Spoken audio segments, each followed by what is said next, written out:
threats to giraffes in our region. First one is poaching. Giraffes have declined by about 40% over the past 30 years. Do you do a lot of work with giraffe? Oh yeah, absolutely. Nguruwe ndio watu anakatakata nyama yake. Wacha tukimbie, tulikuwa na nyumbu. Wakati hawa wanaona sisi hatuna yani kitu yoyote, kila mmoja anachukua banga. Hebu jaribu kukaribia sisi. They are real giraffes. Yes. Is it just this part or is it? No, yeah, it's just right here and then back. Wow, what is this? That's giraffe bone. Oh, that's a giraffe shoulder bone?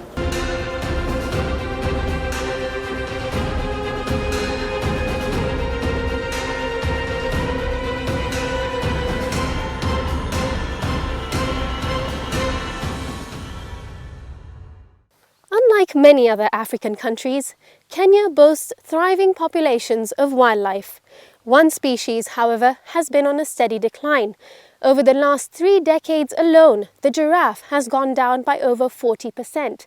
And so, the big question remains, will we, as a nation of Kenya, do what we can to save this towering beauty? Looking at how gracefully they run, it's hard to believe a fully grown male giraffe weighs as much as 2 adult cows, and their hoofs are twice as wide. The average man can barely reach the top of a giraffe's leg. At 1.5 tons, the giraffe strides with elegance, using its craning neck to keep its balance.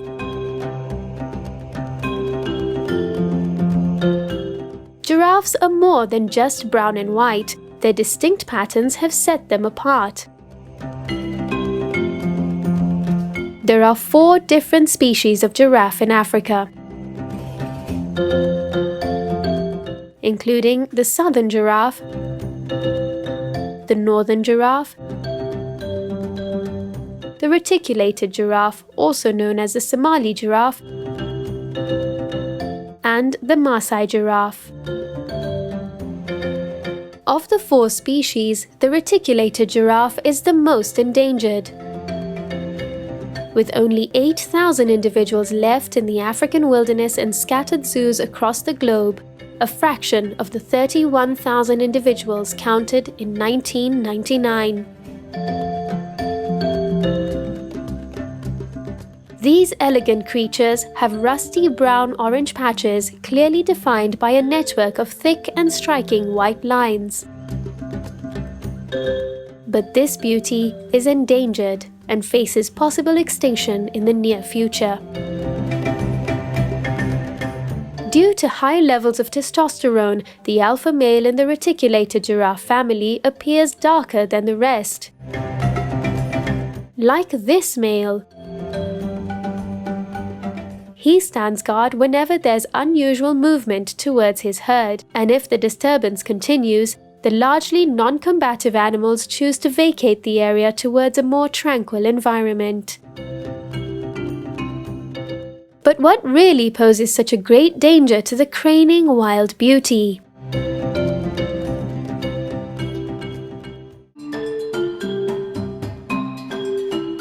This is Meru National Park, approximately 300 kilometers northeast of Kenya's capital, Nairobi.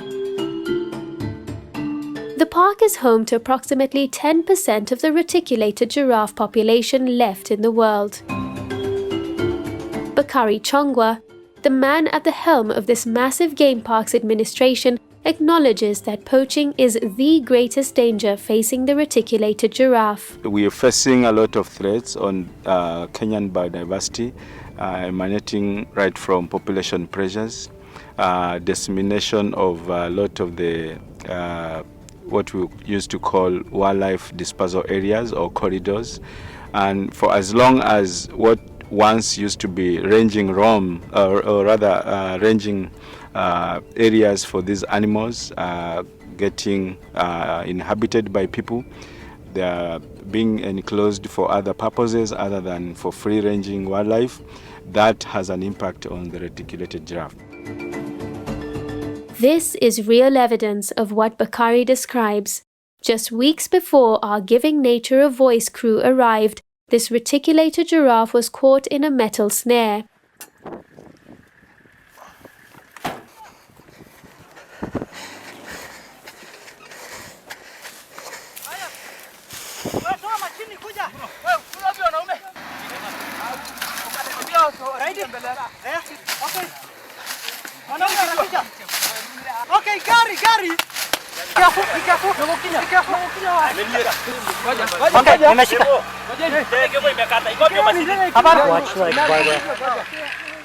It's unclear if this particular giraffe was a target of hunters, but rangers had to work quickly to make sure this helpless animal is freed from the killer coil that was eating into its leg with each passing minute.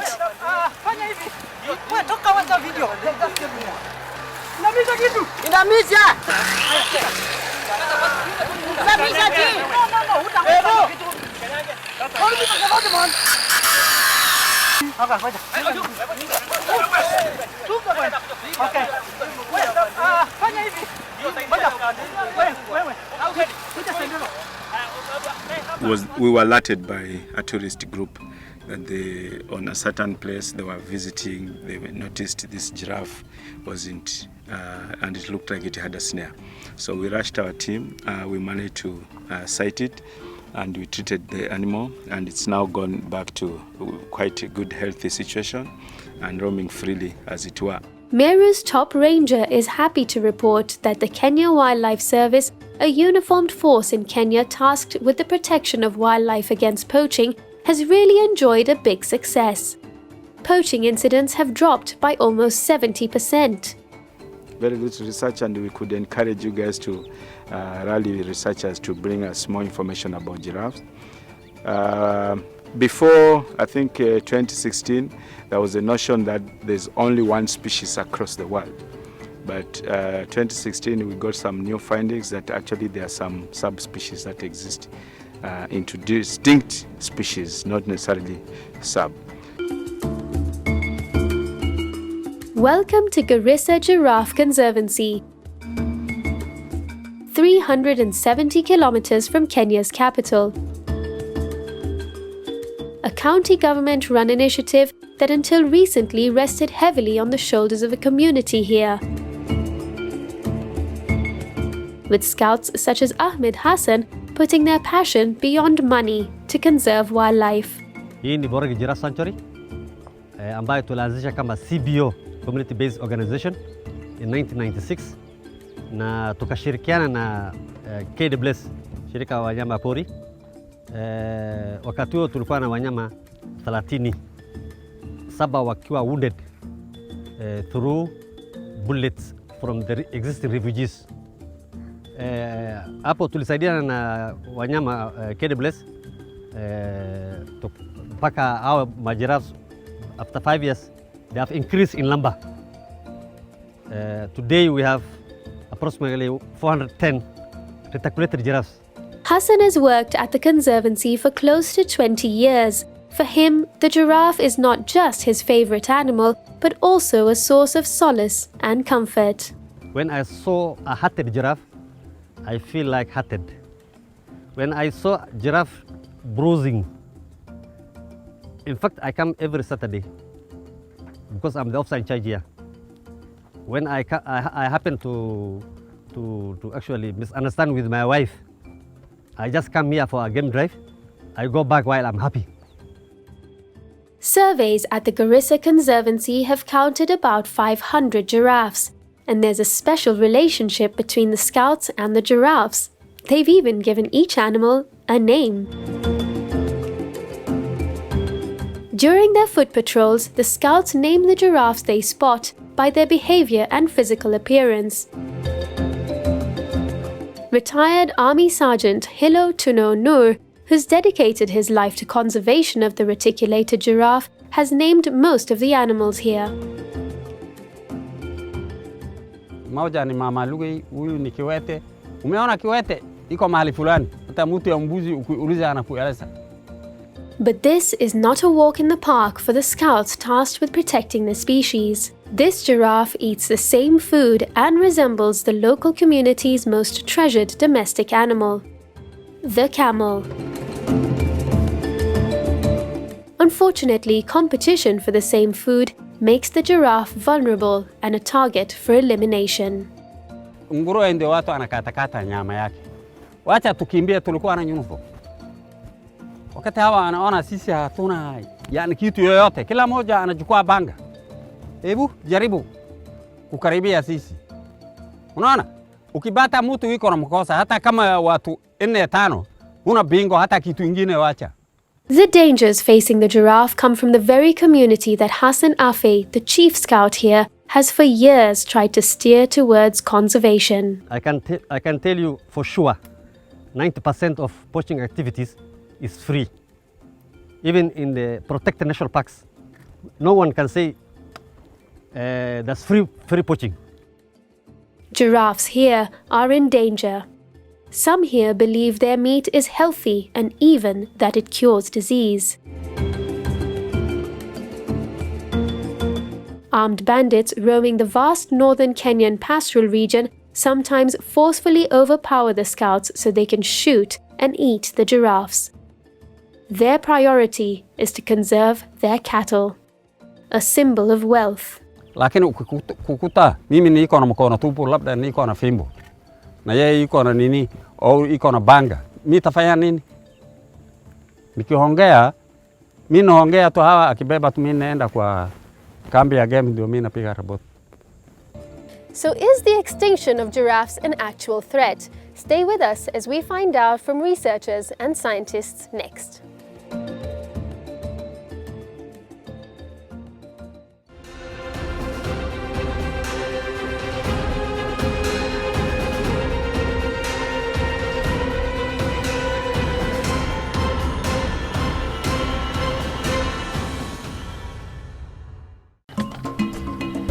Kenyan scientist Andrew Muneza is one of the world's experts on giraffes.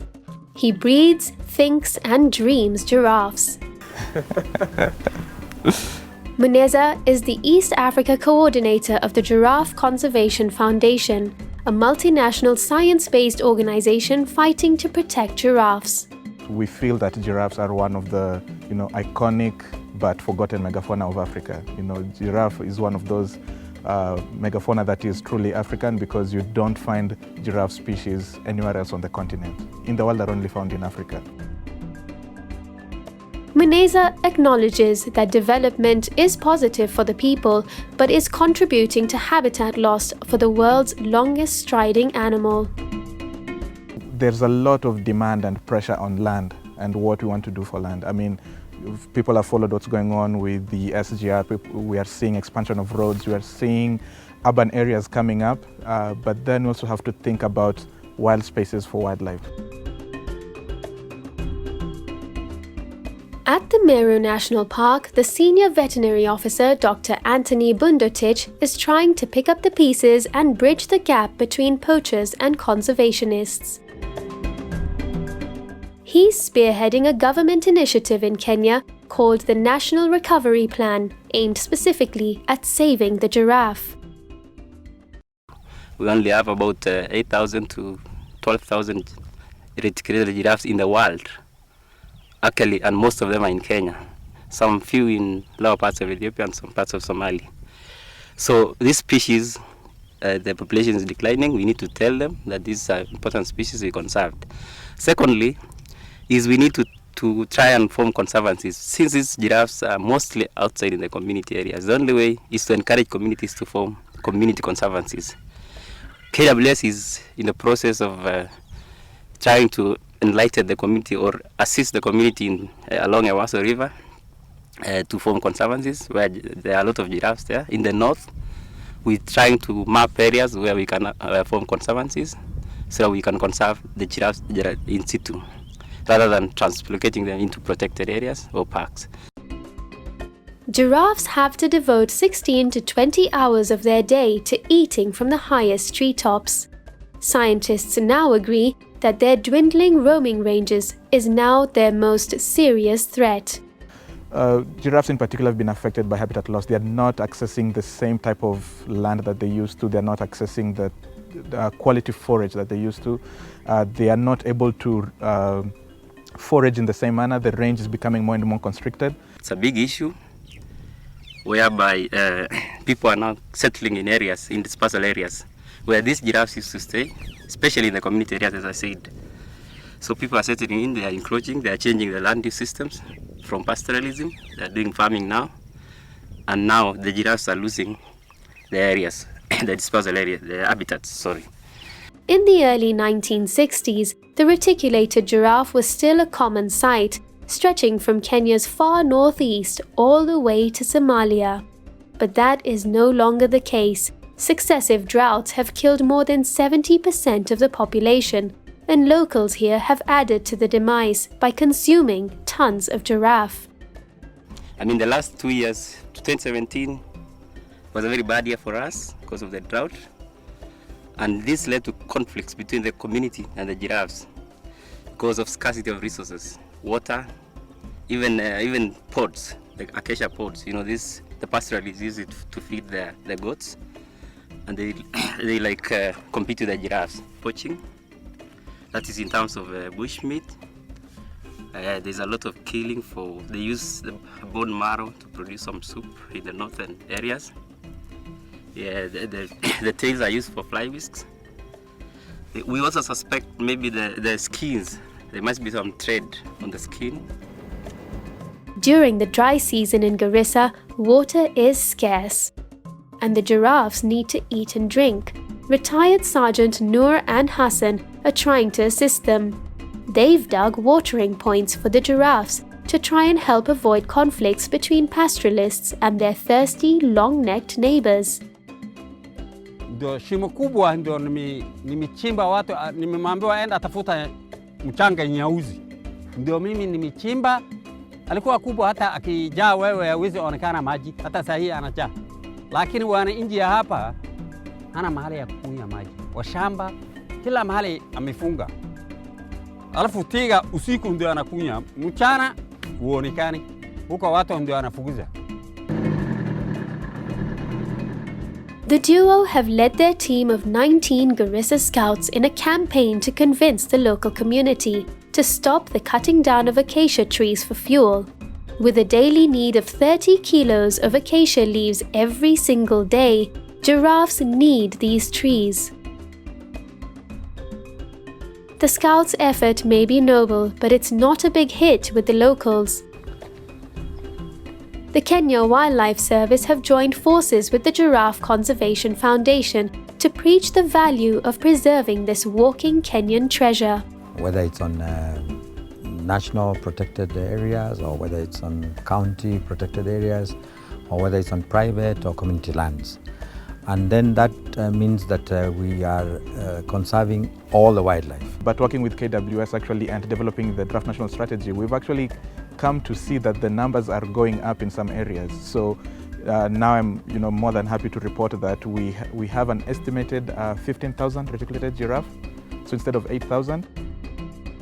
The world's tallest land animal is now facing another threat: the black market. The baby. Yeah, we had a baby. We had a big one. Oh, this one came from South Africa. An exposé by the Humane Society International has now exposed a booming market for giraffe trophies. You do a lot of work with giraffe? Oh yeah, absolutely. With retailers in the United States hawking custom-made giraffe jackets, hide pillows, duffel bags made of giraffe skin, and even leather Bible covers. Over 40,000 giraffe parts, translating to more than 4,000 giraffes, killed over the last decade alone, and contributing to a 40% decline in population of the towering beauties. The Humane Society International has since petitioned the United States government to include the giraffe in the list of protected species, hoping to introduce a ban on their parts and products. To add insult to injury, the traders operate with freedom and even take pride in selling the embalmed parts of Africa's giraffes. They are real giraffes. Yes, ma'am. Is it just this part, or is it? No, yeah, it's just right here and then back here. There is no consideration that this was once a living creature whose life was cut short for the sake of a trinket. Wow, what is this? That's giraffe bone. Oh, that's a giraffe shoulder bone? Back in Kenya, it's difficult to spot the well-camouflaged giraffe through the forest. It will be even harder if they lose their habitat. With every tree felled in the giraffe's home range, a bit of their future disappears. Thankfully, Kenyan scientists, communities, and conservationists have managed to change this dangerous trajectory. For the first time in decades, giraffe numbers are actually climbing. This proves that we have the power to help nature recover in the most extraordinary way. I'm Rabia Hawa, and here's hope for giraffes. May we all get a chance to see them standing tall.